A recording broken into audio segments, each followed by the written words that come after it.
Assalamualaikum warahmatullahi wabarakatuh.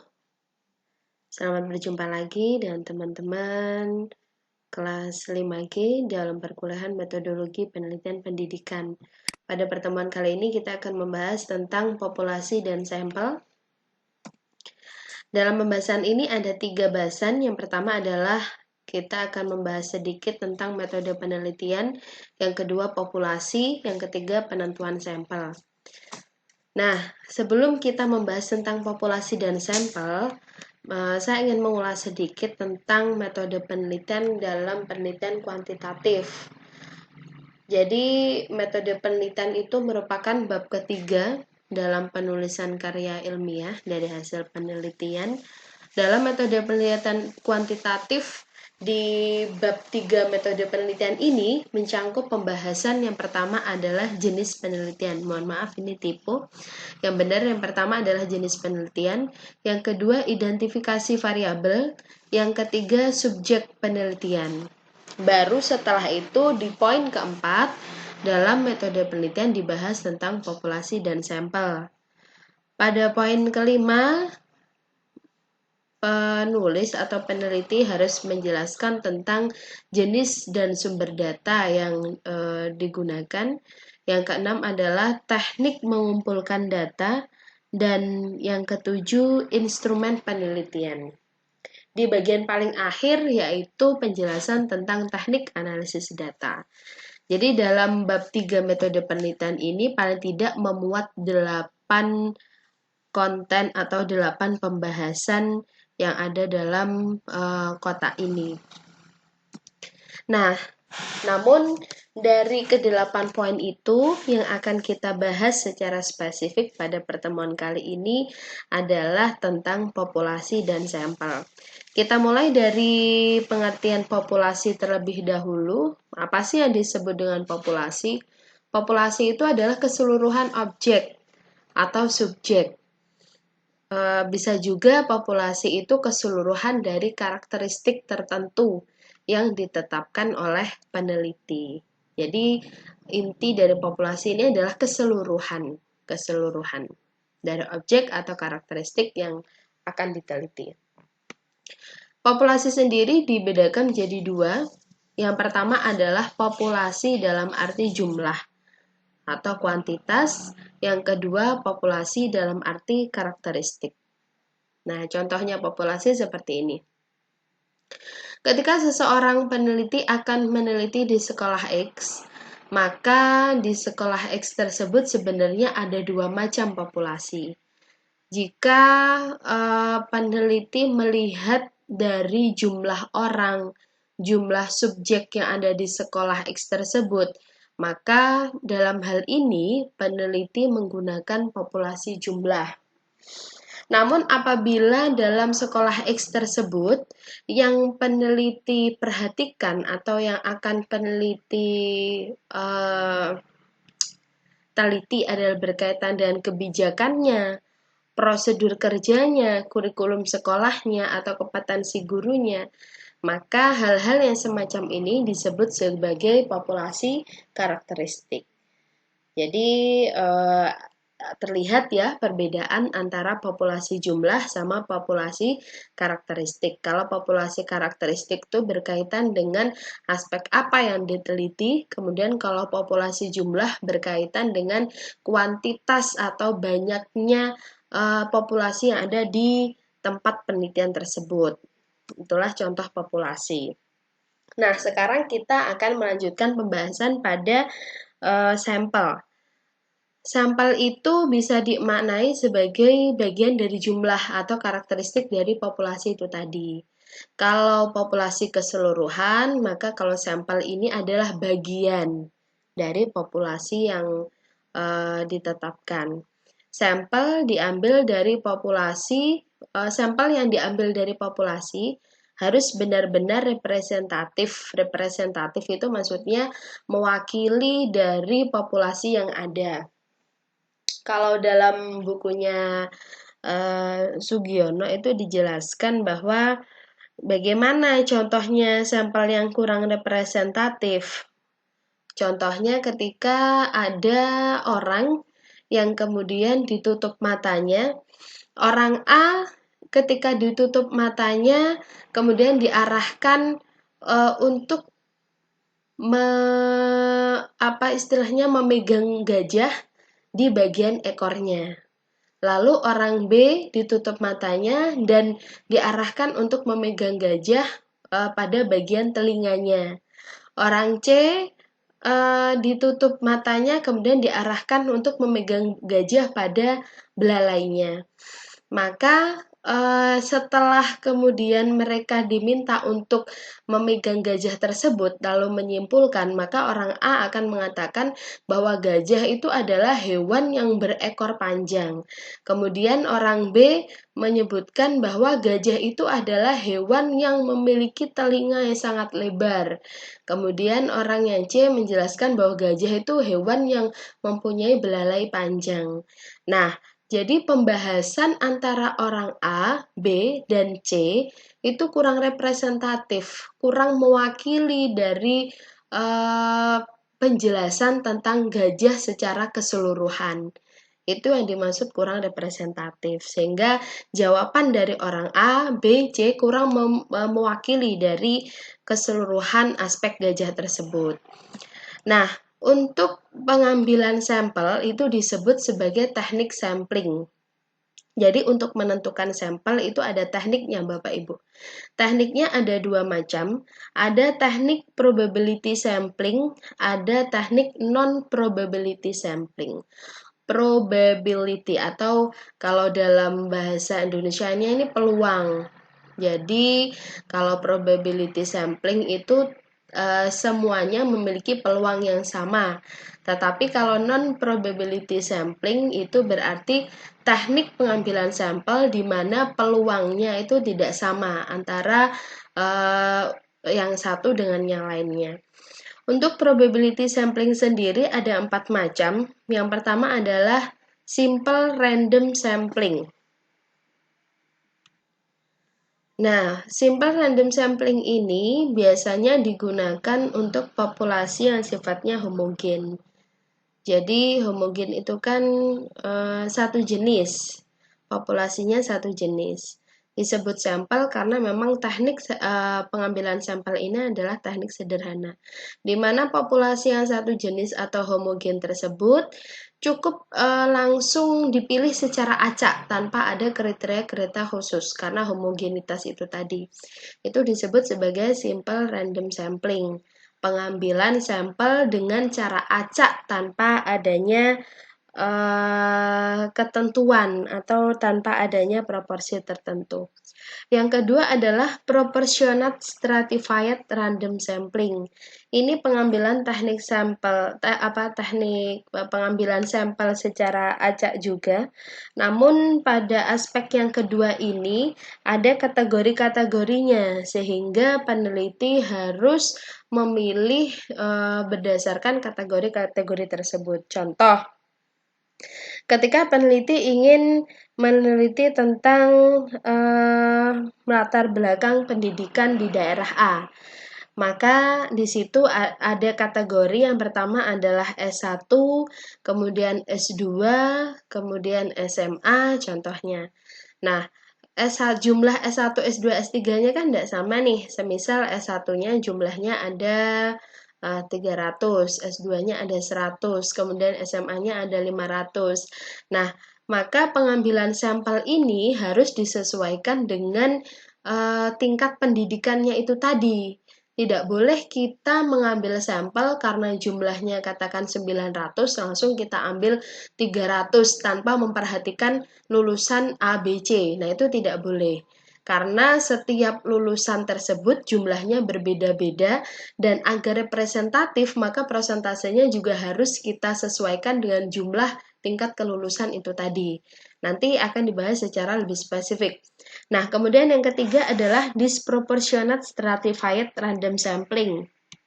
Ini sebenarnya hampir sama dengan yang kedua, namun kalau disproportionate ini stratanya atau populasi stratanya itu kurang proporsional. Kalau tadi saya jelaskan seperti yang ada di proporsional tadi, SMA-nya ada 500, kemudian S2-nya ada 100, S1-nya ada 300, berarti kan proporsional jumlahnya antara populasi yang satu dengan yang lain itu jumlahnya hampir sama. Sedangkan kalau disproporsionat itu contohnya dalam suatu daerah yang mengenyam SMA, yang lulusan SMA ada 500. Kemudian S1-nya ada 100. Nah, S2-nya hanya ada 3 orang. Maka yang 3 orang itu tadi harus diikutkan semuanya. Tidak perlu diambil sampel karena jumlahnya sangat sedikit. Oleh karena itu, ini disebut sebagai proporsi yang tidak proporsional atau disproportionate stratified. Nah, kemudian yang keempat ini adalah area atau cluster sampling. Ketika kita mau meneliti tentang kualitas pendidikan di Kabupaten Tulungagung katakan, atau jumlah apa ya, selain kualitas pendidikan itu, semisal kita mau meneliti tentang jumlah siswa berprestasi di Kabupaten Tulungagung, katakan. Nah, maka Kabupaten Tulungagung itu kan luas. Kita harus menentukan area-areanya. Kabupaten Tulungagung di situ ada Rejo Tangan, ada Tulungagung sendiri, kemudian ada Ngantru, ada apa lagi ya? Sumber Gempol. Nah, maka kita menentukan sampel berdasarkan area-area tersebut. Itu yang bisa maksud dengan area sampling. Nah, selanjutnya adalah non-probability sampling, yaitu pengambilan sampel yang mempunyai peluang yang tidak sama.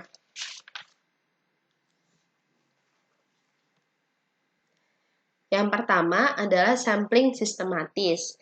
Sampling sistematis ini adalah teknik pengambilan sampel berdasarkan urutan dari anggota populasi yang telah diberi nomor urut. Namanya juga sistematis, berarti kan urut runtut. Semisal saya mau mengambil sampel dari kelas 5G, maka saya harus tentukan dulu nomor urutnya atau bisa menggunakan nomor absen 1 sampai 50. Saya ingin mengambil sampel dari angka kelipatan 3. Maka yang saya jadikan sampel adalah mahasiswa yang ada di absen nomor 3, nomor 6, nomor 9, dan seterusnya. Itu contoh sampling sistematis. Kemudian yang kedua adalah sampling kuota. Sampling kuota ini adalah teknik untuk menentukan sampel dari populasi yang mempunyai ciri-ciri tertentu sampai jumlah yang diinginkan. Semisal saya ingin meneliti tentang bagaimana respon atau tanggapan mahasiswa YN Tulungagung jurusan PGMI tentang pembelajaran e-learning ini. Lah, target saya ini saya bisa mendapatkan tanggapan dari 300 mahasiswa katakan. Maka bisa tidak bisa atau sampel yang harus didapatkan dalam penelitian ini adalah 300 karena memang target dari penelitiannya adalah tanggapan dari 300 mahasiswa. Ini disebut sebagai sampling kuota. Kemudian kalau sampling insidental yaitu teknik pengambilan sampel yang dilakukan secara kebetulan. Jadi ketika melakukan penelitian tiba-tiba bertemu dengan orang yang dirasa memiliki bisa digunakan sebagai sumber data yang cocok untuk penelitian tersebut, maka orang tersebut diminta untuk dijadikan sampel. Nah, itu namanya adalah sampling insidental. Kemudian yang keempat adalah purposive sampling. Kalau purposive sampling itu adalah teknik penentuan sampel dengan pertimbangan tertentu. Misalnya, akan melakukan penelitian tentang kualitas makanan atau sumber datanya adalah orang yang ahli makanan. Atau penelitian tentang kondisi politik di suatu daerah, maka lebih cocok sampelnya adalah orang-orang yang ahli politik. Biasanya sampling purposive ini digunakan dalam penelitian kualitatif. atau penelitian yang tidak melakukan generalisasi, karena memang harus spesifik pada ahli-ahli atau keahlian-keahlian yang sesuai dengan apa yang akan kita teliti. Terus yang kelima adalah sampling jenuh. Sampling jenuh di sini adalah teknik penentuan sampel bila semua anggota populasi digunakan sebagai sampel. Jadi ini biasanya digunakan untuk populasi yang jumlahnya relatif kecil. Bapak Ibu, jika populasi yang akan kita teliti itu jumlahnya kurang dari 30, maka kita tidak perlu untuk mengambil sampel karena ke-29 katakan, jumlahnya ada 29, maka 29 orang tersebut semuanya harus kita jadikan sampel. Itu namanya sampling jenuh. Jadi jumlah sampel sama dengan jumlah populasi yang ada. Kemudian kalau snowball sampling yang terakhir itu merupakan teknik penentuan sampel yang mula-mula jumlahnya kecil, namun semakin lama menjadi besar. Nah, contohnya disebut snowball. Snowball itu kan bola salju. Seperti bola salju kalau menggelinding di salju lama-lama kan menjadi besar nih. Contohnya kalau kita pertama-tama memilih sampel 2 orang untuk kita jadikan sampel atau kita minta informasinya. Dari 2 orang ini kita bisa mendapatkan rekomendasi untuk mencari lagi atau untuk menggali data dari orang ABCD. Akhirnya kita dari 2 orang ini bisa menambah sampel lagi ke 4 orang selanjutnya. Setelah kita minta data ke 4 orang, kita dapatkan informasi lagi bahwa kita bisa untuk bertanya kepada EFGH. Nah, itu namanya snowballing sampling. Yang dari awalnya sampelnya itu kecil, lama-kelamaan bisa menjadi banyak karena ada rekomendasi dari sumber data yang telah kita minta datanya.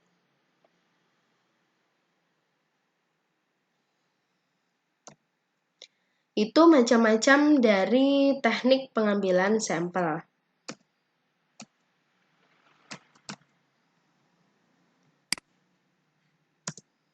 Oke, sekarang bagaimana sih cara kita menentukan ukuran sampel? Jumlah sampel yang diharapkan itu kan 100% bisa mewakili populasi. Atau jumlah sampel yang diharapkan 100% mewakili populasi, itu berarti sama dengan jumlah populasi itu sendiri. Maksudnya begini Bapak Ibu, kalau kita mengharapkan hasil dari penelitian kita itu bisa 100% sama dengan populasi yang ada, berarti sampel yang harus kita tetapkan juga harus 100% atau banyaknya sama dengan populasi yang ada, begitu. Karena dalam pengambilan sampel, bila jumlahnya tidak sesuai dengan populasi, otomatis pasti ada kekeliruan. Kekeliruannya entah hanya 1%, entah hanya 5%, yang jelas pasti ada perbedaan sedikit antara hasil penelitian yang kita ambil dari sampel dengan keseluruhan jumlah populasi yang ada. Oleh karena itu, apabila kita menginginkan hasil penelitian kita ini bisa digeneralisasikan secara luas, maka sampel yang diambil pun juga harus mendekati jumlah populasi yang ada. Atau dengan kata lain, sehingga apabila jumlah sampel semakin mendekati jumlah populasi, maka kesalahan generalisasinya akan semakin kecil. Itu berarti hasil dari penelitian kita itu sangat mendekati dengan jumlah populasi yang ada.